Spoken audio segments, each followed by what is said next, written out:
ॐ भूर्भुवः स्वः तत्सवितुर्वरेण्यं भर्गो देवस्य धीमहि धियो यो नः प्रचोदयात्।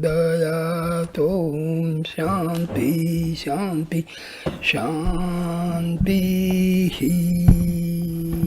Namaskar, my dear friends.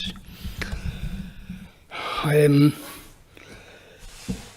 giving you video number 9 on Maharshi Ramana, talks with Maharshi Ramana. I start with talk number 137.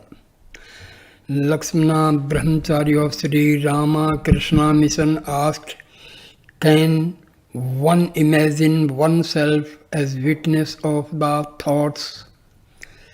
Maharshi, it is not the natural state, it is only an idea, bhavana, an aid to stilling the mind. The self is ever the witness, whether so imagined or not. There is no need to so imagine except for that purpose. But it is best to remain as one's self. Talk 138. The financial secretary of Mysore asked, is Paul Brunton's secret path useful for Indians as well? Maharshi, yes, for all. Devotee, the body, the senses, etc. are not I. This is common amongst us, but how to practice it? Maharshi, by the threefold method mentioned therein, devotee, is breath control necessary for enquiry? Maharshi, not quite. Devotee, there is a blankness intervening, it is said in the book. Maharshi, yes, do not stop there. See for whom the blankness appears. Devotee, for devotees there is no blankness, it is said. Maharshi, even there is the latent state laya, the mind wakes up after some time. Devotee, what is the experience of samadhi? Maharshi, it is as it is. For onlookers it may seem to be a swoon. Even to the practitioner it may appear so in the early experiences. After a few repeated experiences it will be all right. Devotee, do they soothe the nadis or do they excite them by such experiences? Maharshi, they are excited at first. By continued experience, it becomes common and the man is no longer excited. Devotee, proceeding on safe lines, there should be no unpleasantness. Excitement is uncongenial to smooth being and working. Uncongenial to smooth being and working. Maharshi, a wandering mind is on the wrong way, only a devotional mind is on the right way. 19th January 1936, talk number 139.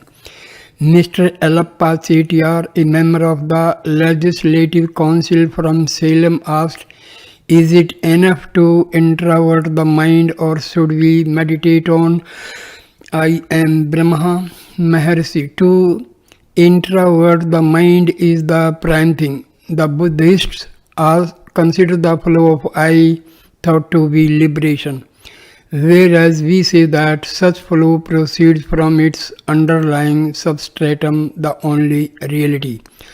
Why should one be meditating I am Brahma? Only the annihilation of I is liberation. But it can be gained only by keeping the I always in view. So, the need for investigation of the I thought. If the I is not let go, no blank can result to the seeker.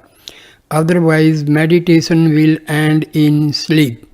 There is only one I all along, but what arises up from time to time is the mistaken I thought, whereas the intuitive I always remains self-shining and even before it becomes manifest. Intuitive I means Atma. The birth of the gross body does not amount to one's own birth. On the other hand, the birth of the ego is one's own birth. For liberation, nothing new remains to be gained. It is the original state and continues unchanged too. Talk number 140, devotee. What is reality? Maharshi, reality must be always real. It is not with forms and names. That which underlies these is the reality. It underlies limitations, being itself limitless. It is not bound. It is underlies unrealities, itself being real. Reality is that which is. It is as it is. It transcends speech beyond the expressions. For example, existence, non-existence, etc. Talk 141. The same gentleman later, after quoting a verse from Kabbalah, asked, "Can jnana be lost after being once attained?" Maharshi, jnana once revealed takes time to steady itself. The self is certainly within the direct experience of everyone, but not as one imagines it to be. It is only as it is. This experience is samadhi. Just as fire remains without scorching against incantations or other devices but scorches otherwise, so also the self remains veiled by vasanas and reveals itself when there are no vasanas. Owing to fluctuation of the vasanas, jnana takes time to steady itself. Unsteady jnana is not enough to check rebirth. Jnana cannot remain unshaken side by side with vasanas. True that in the proximity of great master, the vasanas will cease to be active, the mind becomes still and samadhi results, similar to fire not scorching because of other devices. Thus the disciple gains a true knowledge and right experience in the presence of the master. To remain unshaken in it, further efforts are necessary. He will know it to be his real being and thus be liberated even while alive. Samadhi with closed eyes is certainly good, but one must go further until it is realized that actionlessness and actions are not hostile to each other. Fear of loss of samadhi while one is active is the sign of ignorance. Samadhi must be the natural life of everyone. There is a state beyond our efforts or effortlessness. Until it is realized, effort is necessary. After tasting such bliss, even once,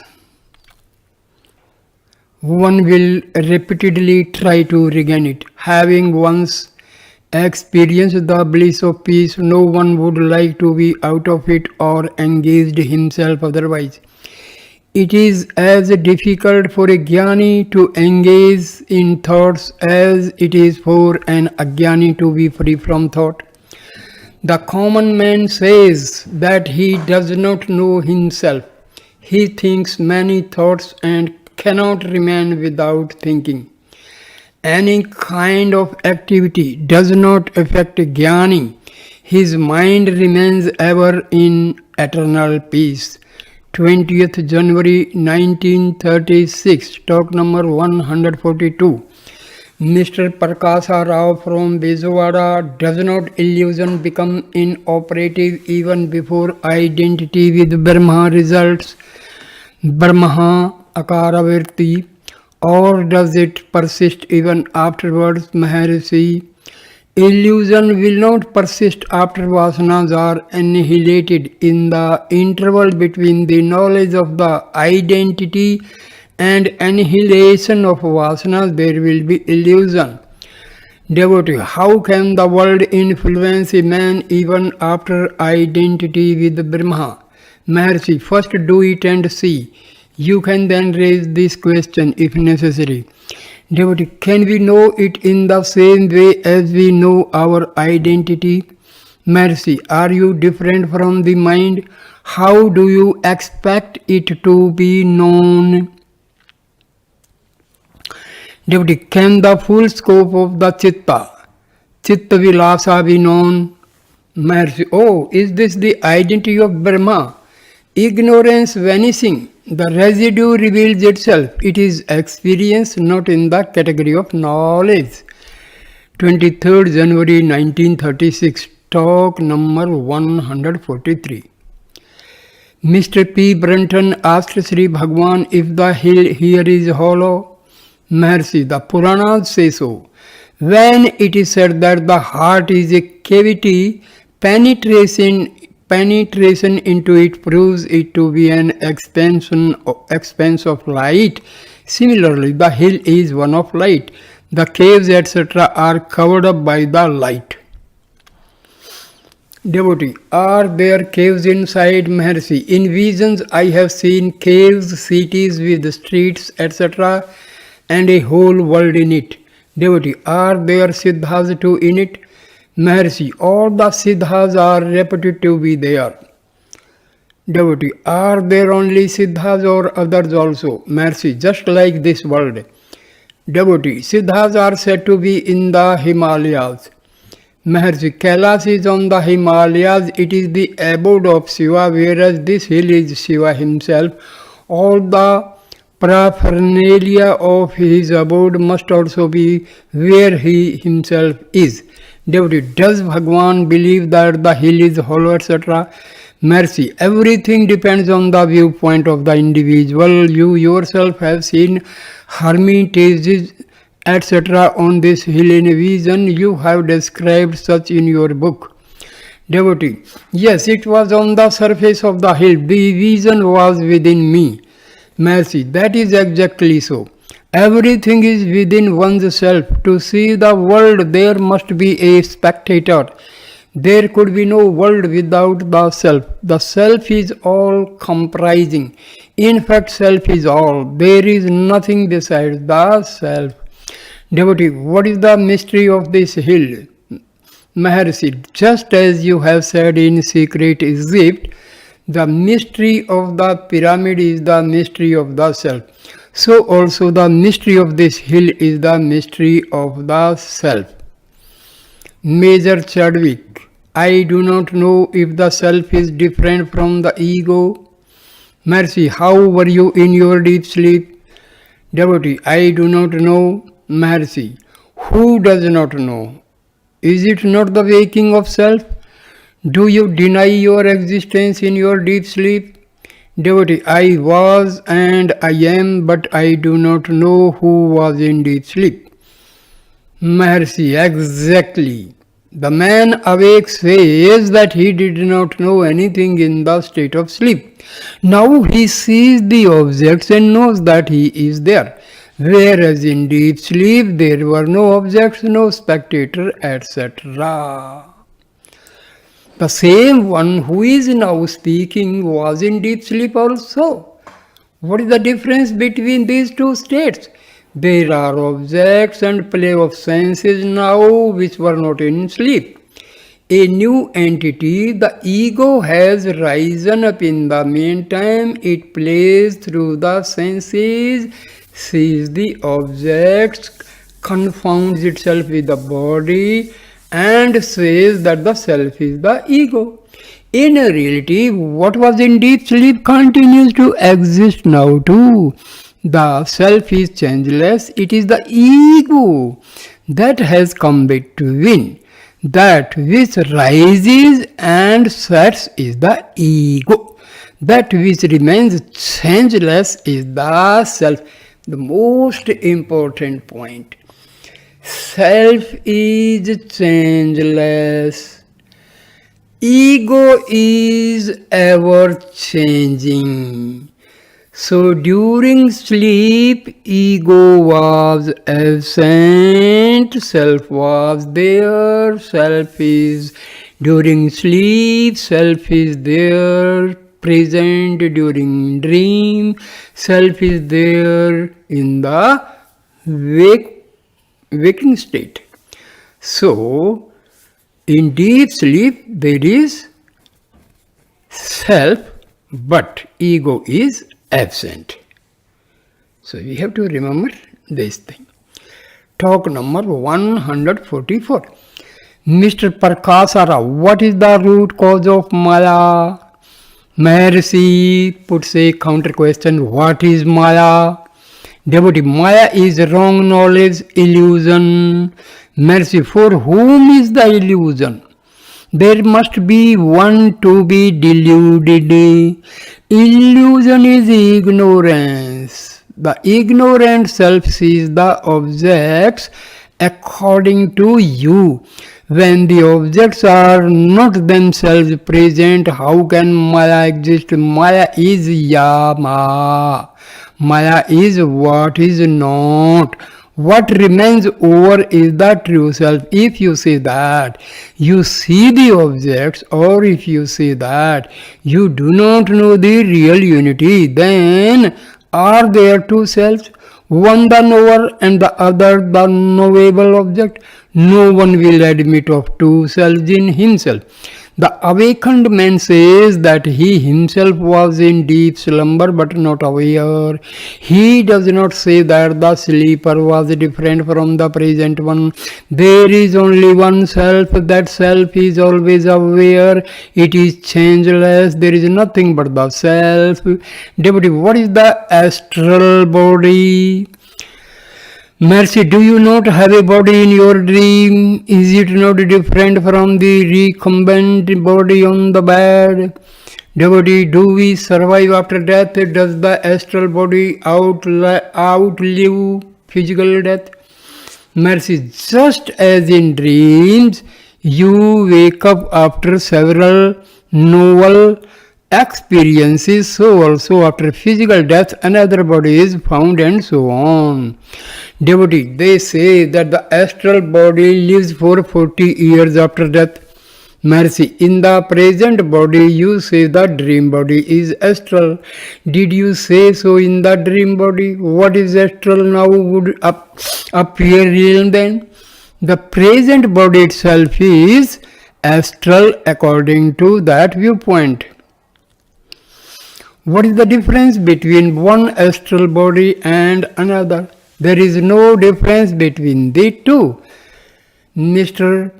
Paul Brunton, there are degrees of reality. Maharishi, to say the dream body is unreal now and to say that this body was unreal in the dream does not denote degrees of reality. In deep sleep there is no experience of the body at all.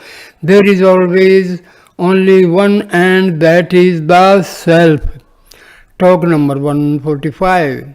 Mr. Paul Brunton, why do religions speak of gods, heavens, hell, etc.? Mercy, only to make the people realize that they are on a par with this world and that the self alone is real. The religions are according to the viewpoint of seeker. Take the Bhagavad Gita for instance, when Arjuna said that he would not fight against his own relatives, his elders, etc., in order to kill them and gain the kingdom. Sri Krishna said, not that these you or I were not before, are not now, nor will not be hereafter. Nothing was born, nothing was dead, nor will it not be so hereafter. And so on. Later, as he developed the theme and declared that he had given the same instruction to the son through him to Iskwaku, etc., Arjuna raised the doubt, how could it be? You were born a few years ago, they lived ages ago. Then Sri Krishna Understanding Arjuna's standpoint said, yes, there have been so many incarnations of myself and yourself. I know them all, but you do not know. Such statements appear contradictory, but still they are correct according to the viewpoint of the questioner. The Christ also declared that he was even before Abraham. Devotee, what is the purpose of such descriptions in religions? Mercy, only to establish the reality of the self. Devotee, Bhagwan always speaks from the highest standpoint. Is Sri Bhagwan with a smile. People would not understand the simple and bare truth, the truth of their everyday, ever present and eternal experience. That truth is that of the self. Is there anyone not aware of the self? They would not even like to hear it, the self, whereas they are eager to know what lies beyond heaven, hell, reincarnation, because they love mystery and not the bare truth. Religions pamper them only to bring them round to the self, wandering hither and thither. You must return to the self only. Then why not abide in the self even here and now? The other words require the self as a spectator or speculator. Their reality is only of the same degrees as that of the spectator or thinker. They cannot exist without the spectator, etc. Therefore, they are not different from the self. Even the ignorant man sees only the self when he sees objects, but he is confused and identifies the self with the object, that is the body, and with the senses and plays in the world.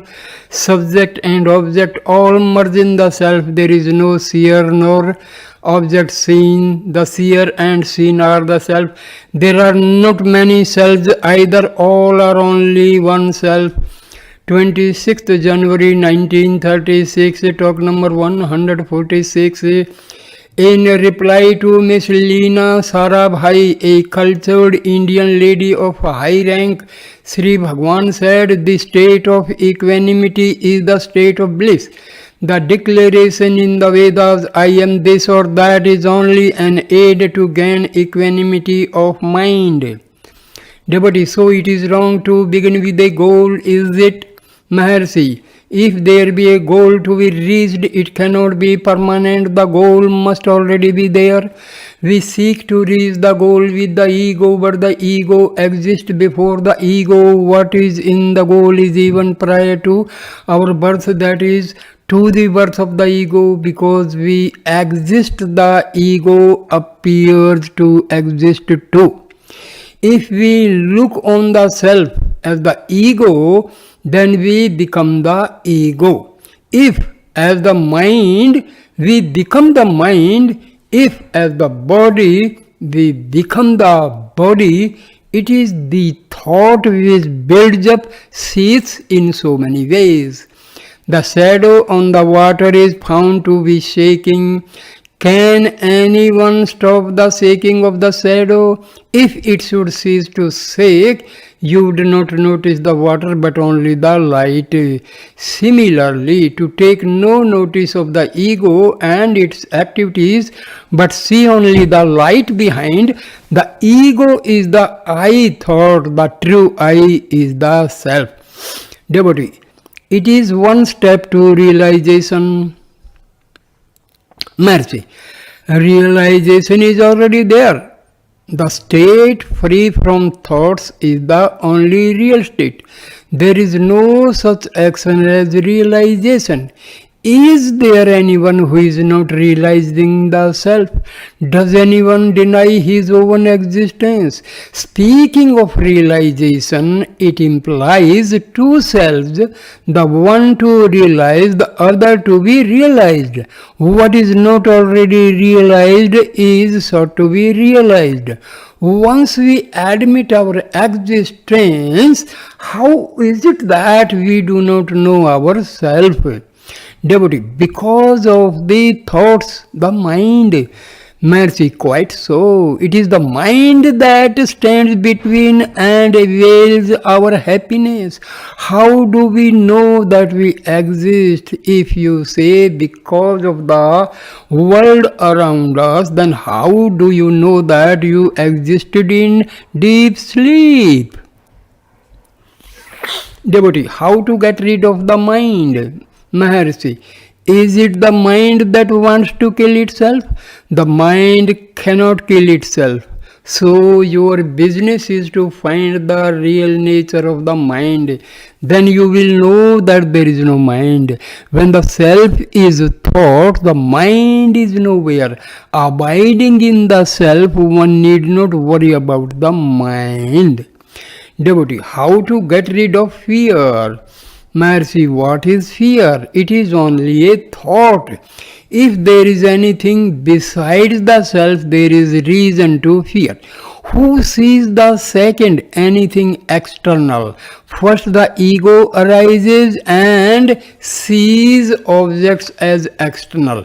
If the ego does not rise, the self alone exists and there is no second, nothing external.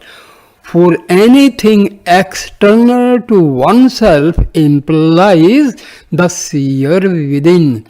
Seeking it there will arise no doubt, no fear, not only fear. All other thoughts centered around the ego will disappear along with it. Devotee, this method seems to be quicker than the usual one of cultivating qualities alleged necessary for salvation, sadhana, chatushtaya.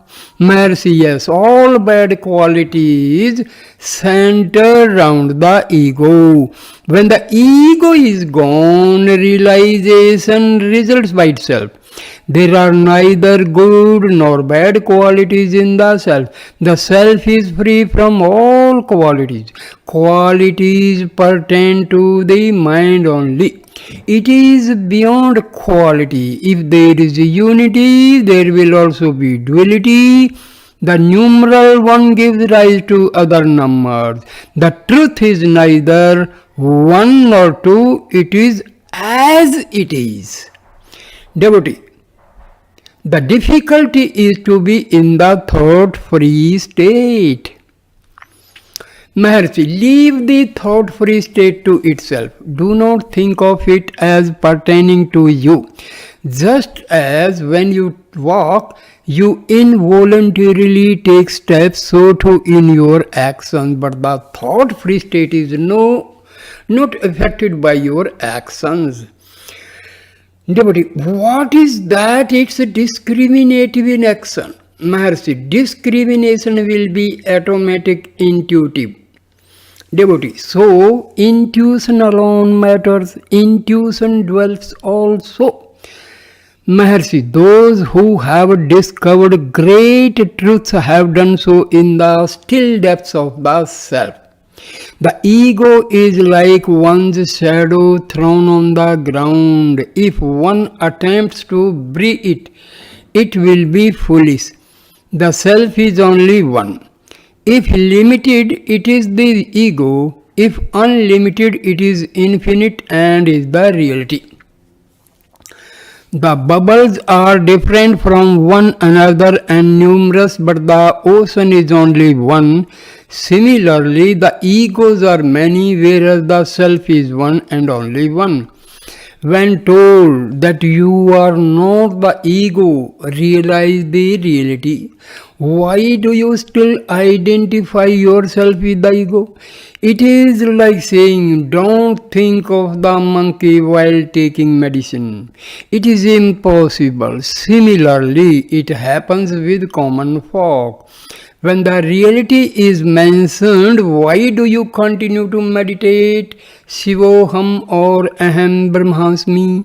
The significance must be traced and understood. It is not enough to repeat the bare words or think of them. Reality is simply the loss of the ego.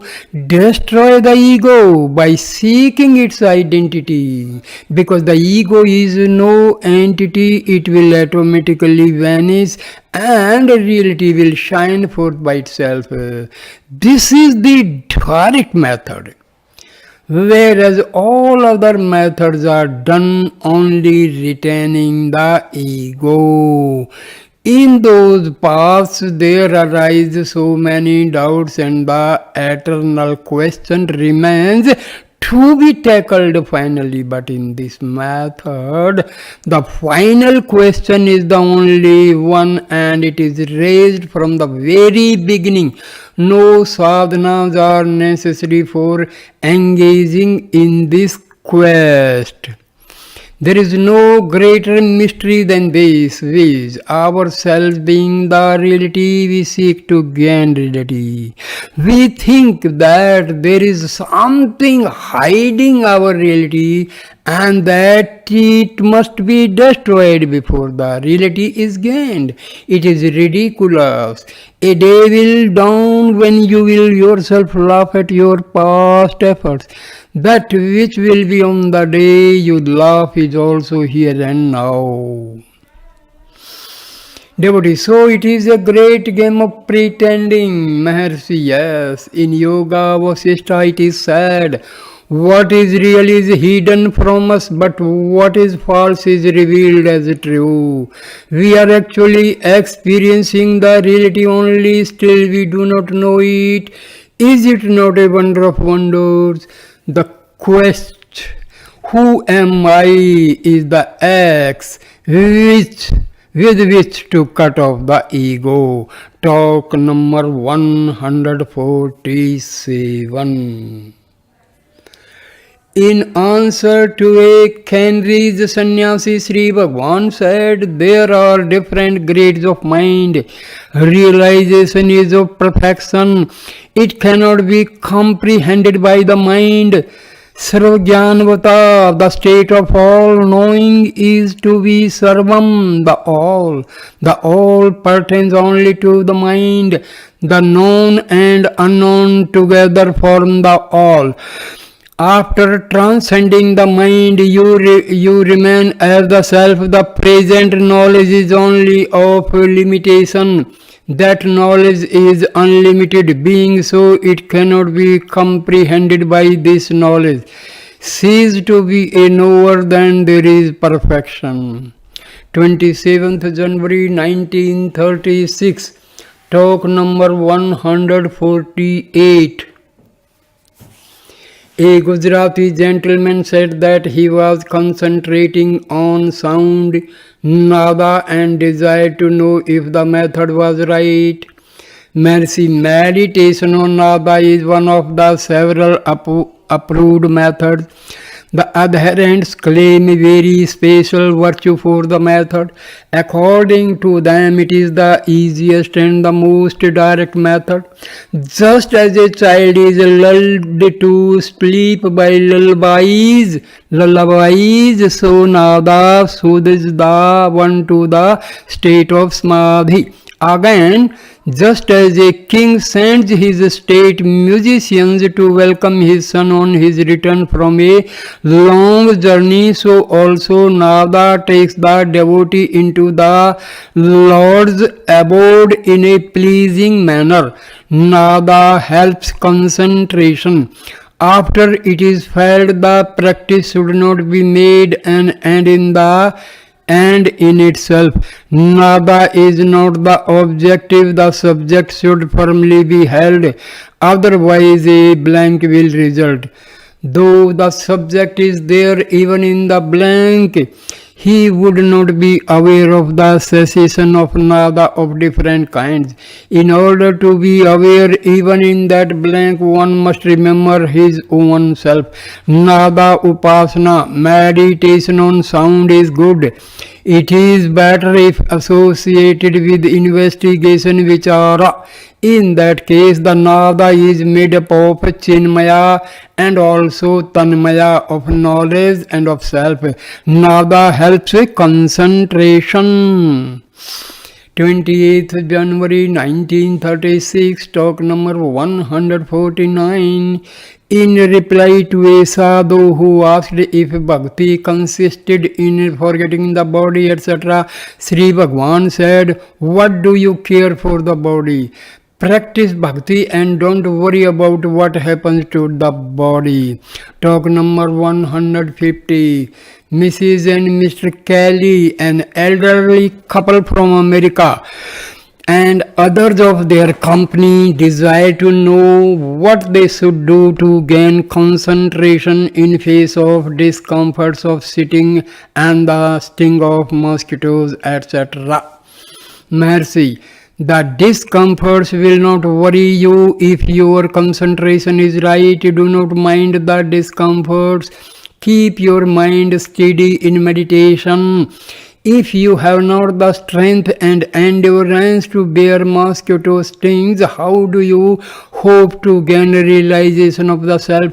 Realization must be amidst all the turmoils of life. If you make yourself comfortable and go to bed, you fall asleep. Face the troubles, but keep yourself steady in meditation. 31st January 1936, talk number 151. The American gentleman is a little hard of hearing. Being accustomed to be self-reliant from his youth, he naturally feels worried on account of his hearing becoming defective. Mercy. You are not self-reliant, you were ego reliant. It is good that ego reliance is banished and that you become truly self reliant. Again, Bhagwan said, there is no cause for worry. Subjugation of senses is a necessary preliminary for self realization. One sense is subdued for you by God Himself, so much the better. The questioner said that they appreciated the humor, but that still his self-respect suffered. Mercy, the self is only one. Do you feel hurt if you blame yourself or scorn yourself for your errors? If you hold the self, there is no second person to scorn you. When you see the world, you have lost hold of the self. On the contrary, hold the self and the world will not appear. 1st February 1936, talk number 152. Mrs. Kelly desired to know how she should best learn to meditate. Sri Bhagwan asked if she had made japa, rolling beads as Roman Catholics do. She said no. Mercy, have you thought of God, His qualities, etc.? Devotee, I have read, talked, etc. about such themes. Mercy, well, if the same be revolved in the mind without open expression through the senses, it is meditation. Devotee, I mean meditation as signified in the secret path, and who am I? Mercy, long for it intentionally so that the mind melts in devotion. After the camphor burns away, no residue is left. The mind is the camphor when it has resolved itself into the self without leaving even the slightest trace behind. It is a realization of the self. 4th February 1936, talk number 153. Some Peshawaris, among them a judicial commissioner and a young man well read and earnest with a strong belief in the existence of Paramatman, Supreme Self, as different from the Jivatman, individual self, raised some questions. Sri Bhagwan cleansed his various doubts by this one statement: remove the upadhis adjuncts Jiva and Prama from the Atma and say if you still find the difference. If later these doubts still persist, ask yourself, who is the doubter? Who is the thinker? Find him, these doubts will vanish. 5th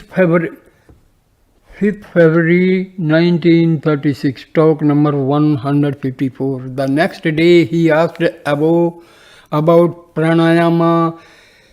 Maharshi, pranayama according to Jnana is na ahem, I am not this, out breathing. Koham, who am I, in breathing. Soham, I am he, retention of breath. Naham, koham, soham.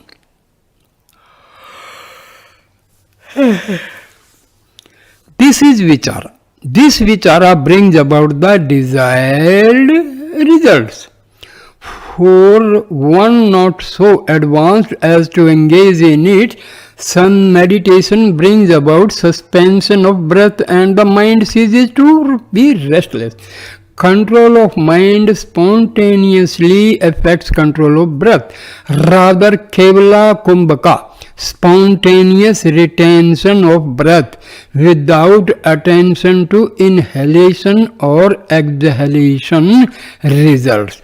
For one unable to do this also, regulation of breath is prescribed for making the mind quiescent. Quiescence lasts only so long as the breath is controlled, so it is transient. The goal is clearly not pranayama. It extends on to pratyahara, dharana, dhyana and samadhi.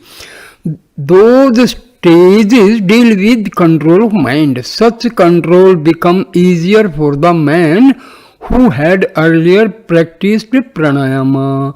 Pranayama leads him to higher stages involving control of mind. Therefore, control of mind is the aim of yoga also. A more advanced man will naturally go direct to control of mind without wasting his time in practicing control of breath. A simple development of pranayama alone may confirm siddhi, which so many hanker for. When asked if there are any good restrictions, any food restrictions, Sri Bhagwan said, Nit hit bhuk, agreeable food in moderate quantity. When asked about the efficacy of bhakti, Sri Bhagwan said, so long as there is vibhakti, there must be bhakti. So long as there is yoga, there must be yoga.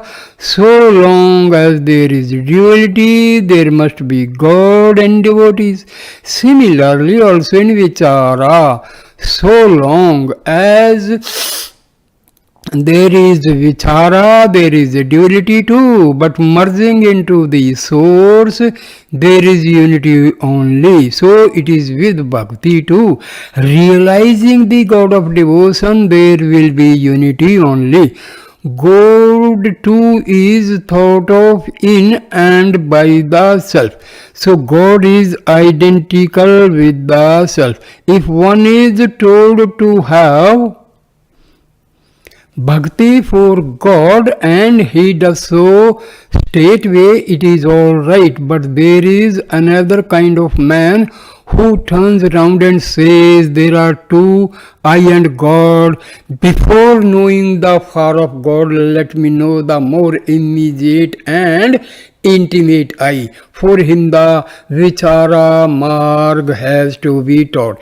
There is in fact no difference between bhakti and vichara. Talk number 155. The same man again asked about the nature of samadhi and the means to get samadhi. Maharishi, when the one who asks nature of samadhi and the method of getting into it vanishes, samadhi will result. Major Chadwick, it is said that one look of a Mahatma is enough. that idols, pilgrimages, etc. are not so effective. I have been here for 3 months, but I do not know how I have been benefited by look of Maharshi. Maharshi says, the look has a purifying effect. Purification cannot be visualized. Just as a piece of coal takes long to be ignited, a piece of charcoal takes a short time, and a mass of gunpowder is instantaneously ignited. So it is with grades of man coming into contact with Mahatmas. Mr. Cohen, I get into meditation and reach a point which may be called peace and a contemplative mood. What should be the next step? Mercy. Peace is self-realization. Peace need not be disturbed. One should aim at peace only. Devotee. But I do not have the satisfaction. Mercy. Because your peace is temporary. If made permanent, it is called realization. So, I end the video here, the last, and the next video will start 9th February 1936, talk number 156. So, namaskar, my dear friends, please like, comment and share the video and subscribe my channel. नमस्कार मेरे प्यारे दोस्तों, my dear friends, नमस्कार, नमस्ते, नमस्ते, नमस्ते, नमस्ते.